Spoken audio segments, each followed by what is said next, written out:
سے یہ فلوئڈ بھی انسان کو پروٹیکٹ کرتا ہے. عام طور پہ آپ نے سنا ہوگا کہ بچوں کی ریڑھ کی ہڈی سے پانی نکال کے ٹیسٹ کیا جاتا ہے, ان کو گردن توڑ بخار تو نہیں ہے, میننجائٹس. یہی سی ایس ایف ہوتا ہے جس کے اندر میننجائٹس کے یعنی گردن توڑ بخار کے جراثیم سب سے پہلے آ جاتے ہیں. اور اب آئیے ہاتھی کے دانتوں کی طرف, جو دکھانے کے اور ہیں اور کھانے کے اور ہیں. 26 دانت ہوتے ہیں ہاتھی کے, 2 بار نکلے ہوتے ہیں جس کو ٹسکس کہا جاتا ہے. اور ایشیائی ہاتھیوں میں, ایشین ہاتھیوں کے اندر یہ جو باہر نکلے ہوئے دانت ٹسکس ہیں یہ چھوٹے ہوتے ہیں. افریقہ کے ہاتھیوں میں بڑے ہوتے ہیں. جو مادہ یعنی فیمیل ہتھنی ہوتی ہے اس میں یہ چھوٹے ہوتے ہیں, جبکہ میل ہاتھی میں یہ بڑے ہوتے ہیں. اس کا وزن 70 کلو تک ہو سکتا ہے. ویسے سب سے بھاری آج تک جو ٹسکس ملے ہیں وہ 100 کلو تک وزنی ہے. آپ نوٹ کریں گے کچھ ہاتھیوں کے جو باہر والے دانت ہوتے ہیں, بایاں دانت دائیں ہاتھ سے بڑا ہوتا ہے, چھوٹا ہوتا ہے. جب یہ نکلتے ہیں دونوں ایک جیسے ہوتے ہیں, لیکن یہ استعمال کی وجہ سے گھس جاتے ہیں. اور کون سا ہاتھی دایاں دانت زیادہ استعمال کرتا ہے یا بایاں دانت زیادہ استعمال کرتا ہے؟ یہ بالکل انسانوں کی طرح ہے. جس طرح کچھ انسان لیفٹی ہوتے ہیں نا,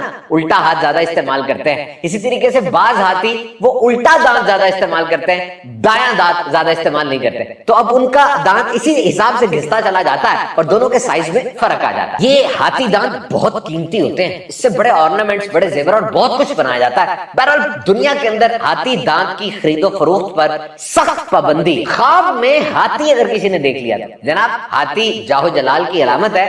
خواب میں ہاتھی دیکھنا شان و شوکت کی علامت سمجھی جاتی ہے. اگر کوئی شخص دیکھے کہ وہ ہاتھی پر سوار ہے, خواب میں دیکھے, تو اس کا مطلب اسے کوئی منصب ملے گا, کوئی شہرت ملے گی, یا دنیا میں ایسی چیز ملے گی جس سے اس کی عزت میں اضافہ ہوگا. اور اگر دن میں ہاتھی میں سوار ہے, رات میں ہاتھی میں سوار ہے, دونوں کی تعبیر دن اور رات کے حساب سے مختلف ہو جائے گی. اگر وہ یہ دیکھتا ہے کہ دن میں ہاتھی پہ سوار ہے تو اس کی تعبیر یہ ہو سکتی ہے کہ اس کی اور اس کی بیوی میں جدائی ہوگی, یا وہ کوئی مکر و فریب والا کام کرے گا اور دھوکہ اس پہ پلٹ کر آ جائے گا. ہاتھی دانت خواب میں دیکھنا یہ مال و دولت ملنے کی علامت ہے. اور اگر وہ دیکھتا ہے کہ وہ ہاتھی دانت کا مالک بنا تو اسے جاہو جلال, منصب, شہرت, عزت, کوئی رتبہ ملے گا. اگر وہ یہ دیکھتا ہے کہ ہاتھی دانت اس کو باکس میں یا کسی ڈبے میں ملا تو اپنے خاندان میں کسی امیر حسین خوبصورت عورت سے نکاح ہوگا, یہ اس کی تعبیر ہو سکتی ہے. اور اگر وہ دیکھتا ہے کہ ہاتھی دانت تھا, گم ہو گیا, ٹوٹ گیا, تو یہ زوجہ کے فوت ہونے کی, انتقال فرمانے کی یہ علامت ہو سکتی ہے, یا مال گم ہونے کی بھی علامت ہو سکتی ہے. ایسی صورت میں وہ زیادہ سے زیادہ صدقہ کرے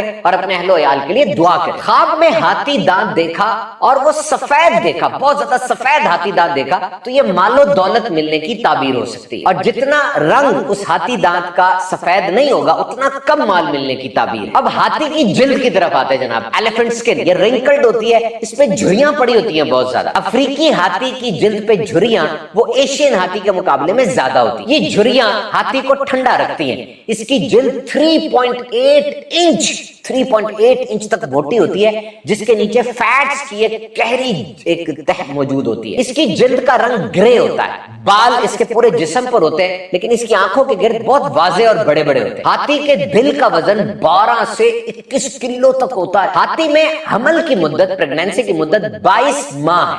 بچہ پیدا ہونے کے 20 منٹ کے بعد کھڑا ہو جاتا ہے اور 1 گھنٹے میں چلنا بھی شروع کر دیتا ہے. آزاد حالت میں ہاتھی کی عمر وہ 70 سال تک ہو سکتی ہے. ہاتھی سبزی خور جانور ہے, پھل, سبزیاں, ٹہنیاں, پتے سب کھا لیتا ہے. 150 کلو سے زیادہ خوراک اس کو چاہیے ہوتی ہے اور 40 لیٹر پانی ایک دن میں ہاتھی پیتا ہے. دوپہر کے وقت درخت کی چھاؤں میں ٹیک لگا کے آرام سے سو بھی جاتا ہے. اور جس جگہ پر ہاتھی نہیں پایا جاتا اس ملک میں اس کی قدر بہت زیادہ ہے. جیسے یورپ میں ہاتھی, زرافہ اور دریائی گھوڑا ہپوپوٹامس یہ نہیں ہوتے, تو وہاں لوگ اس کو بڑے شوق سے دیکھتے ہیں. پرانی تہذیبوں میں اس کی تصاویر, اس کے نقوش ملتے ہیں اور لوگوں نے اس کو جنگوں میں دیگر جگہوں پر بھی بہت زیادہ استعمال کیا. قرآن مجید میں بھی سورہ فیل ہاتھی کے نام پر ایک سورت ہے جو ابراہہ لے کر آیا تھا ہاتھیوں کو خانہ کعبہ کو ڈھانے کے لیے. اس میں محمود ہاتھی تھا سب سے بڑا, اور جب وہ اس گندے ارادے سے آگے بڑھا تو محمود جو ہاتھی تھا وہ جب اس کا رخ خانہ کعبہ کی طرف ہوتا وہ بیٹھ جاتا, اٹھتا ہی نہیں تھا. کسی اور طرف رخ ہوتا تو چل پڑتا. مختلف محاورے بھی ہیں جناب. سفید ہاتھی بیکار چیز کے لیے استعمال کیا جاتا ہے لفظ. کمرے میں ہاتھی مطلب ایسی چیز جس کو لوگ تو نظر انداز کر رہے ہوتے ہیں لیکن بالآخر اس کی طرف توجہ دینی پڑتی ہے. اور پھر نابینا کا ہاتھی کو ٹٹول کر دیکھنا, بڑا مشہور واقعہ آپ نے سنا ہوگا. دلچسپی ہے کہ کسی شہر میں ہاتھی آ گیا,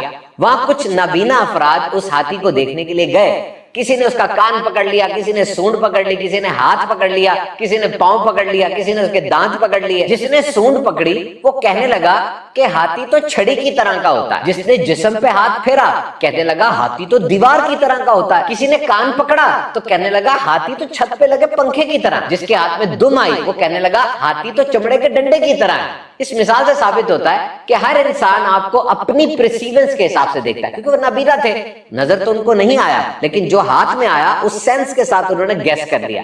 تو آپ بھی گیسز پر نہ جائیں, اپنے آپ کو مضبوط کریں. تو جناب ہاتھی کے بارے میں ہم نے بہت کچھ سنا, بڑا ہی دلچسپ جانور ہے, اللہ تعالیٰ کی قدرت ہے. اسی طرح عجائبات کو دیکھتے رہیے, اللہ تعالیٰ کی قدرت کو سراہتے رہیے. اللہ ہم سب کی خیر فرمائے.